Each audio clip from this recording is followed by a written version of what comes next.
एक इंसान के अंदर जरूरतें इसलिए पैदा हुई हैं क्योंकि उसमें एक अधूरेपन का भाव है। अपने भीतर पूर्णता की एक खास भावना का अनुभव करने के लिए ही लोग रिश्ते बनाते हैं। जब अपने किसी प्रियजन के साथ आपके रिश्ते अच्छे होते हैं तब आप पूरापन महसूस करते हैं। जब ऐसा नहीं होता तब आप अधूरा महसूस करते हैं। ऐसा क्यों है? ये जीवन का ये अंश अपने आप में एक संपूर्ण इकाई है,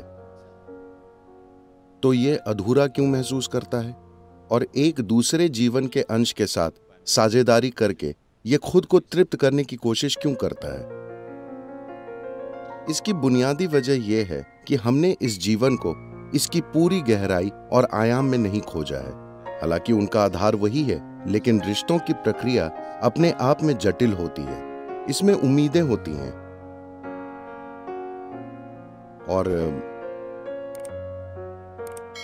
उम्मीदें और उम्मीदें और उम्मीदें।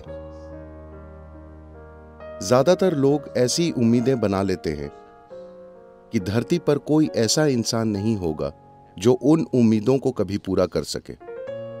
रिश्तों को निभाने की प्रक्रिया में शुरू में मिलने पर उम्मीदें एक जैसी हो सकती हैं, लेकिन हम जीवन में जैसे जैसे आगे बढ़ते हैं लोगों की उम्मीदें बदल सकती हैं। क्योंकि ये उम्मीदें बदलती रहती हैं, वे एक सी नहीं रहती और रह भी नहीं सकती। हो सकता है कि एक इंसान एक ही उम्मीद पर जीवन भर कायम रहे और दूसरे इंसान की उम्मीदें बदलती जाएं, क्योंकि उनके जीवन की समझ और अनुभव बदल रहे हैं। अब रिश्तों में टकराव शुरू हो जाता है।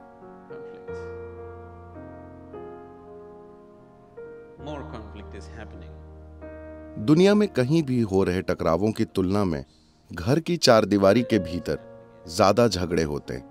बात सिर्फ इतनी है कि बम नहीं फूटते तो आपको सुनाई नहीं देता। शायद वे एक दूसरे को चुपचाप ठीक कर रहे होते हैं। ऐसा होता है क्योंकि लोगों की उम्मीदें बदलती जाती हैं और वे एक ही रफ्तार से नहीं बदलती। बुनियादी तौर पर हमने कोई रिश्ता क्यों बनाना चाहा? क्योंकि आप पाते हैं कि बिना किसी रिश्ते के अगर आपके जीवन में किसी भी किस्म का रिश्ता नहीं है तो आप उदास हो जाते हैं।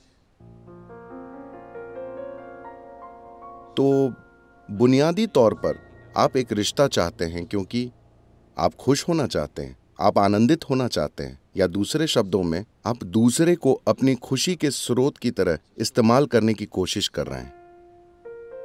अगर आप अपने स्वभाव से ही खुश हैं तो रिश्ते आपके लिए अपनी खुशी को जाहिर करने का माध्यम बन जाएंगे, न कि खुशी खोजने का। अगर आप खुशी पाने के लिए रिश्ता बना रहे हैं और दूसरे इंसान से खुशी निचोड़ने की कोशिश कर रहे हैं और दूसरा इंसान आपसे खुशी निचोड़ने की कोशिश कर रहा है, तो ये रिश्ता कुछ समय बाद तकलीफ पहुंचाएगा। शुरुआत में हो सकता है कि चीजें ठीक रहें क्योंकि कुछ उम्मीदें पूरी हो रही हैं, लेकिन अगर आप खुद ही आनंदमय बन गए हैं और आप रिश्ते इसलिए बना रहे हैं क्योंकि आप अपनी खुशी प्रकट करना चाहते हैं, तब कोई आपके बारे में शिकायत नहीं करेगा, क्योंकि आप अपनी खुशी फैला रहे हैं, न कि दूसरे इंसान से खुशी पाना चाहते हैं। तो अगर खुशी प्रकट करना और फैलाना ही आपका जीवन बन जाता है, न कि खुशी खोजने की कोशिश, तो रिश्ते स्वाभाविक रूप से शानदार होंगे। आप लाखों रिश्ते रख सकते हैं और फिर भी उन्हें अच्छे से जारी रख सकते हैं। अब किसी दूसरे की उम्मीदों को पूरा करने के इस पूरे सर्कस का सवाल ही नहीं उठता, क्योंकि अगर आप खुशी फैलाते हैं तो वे हर हाल में आपके साथ होना चाहेंगे।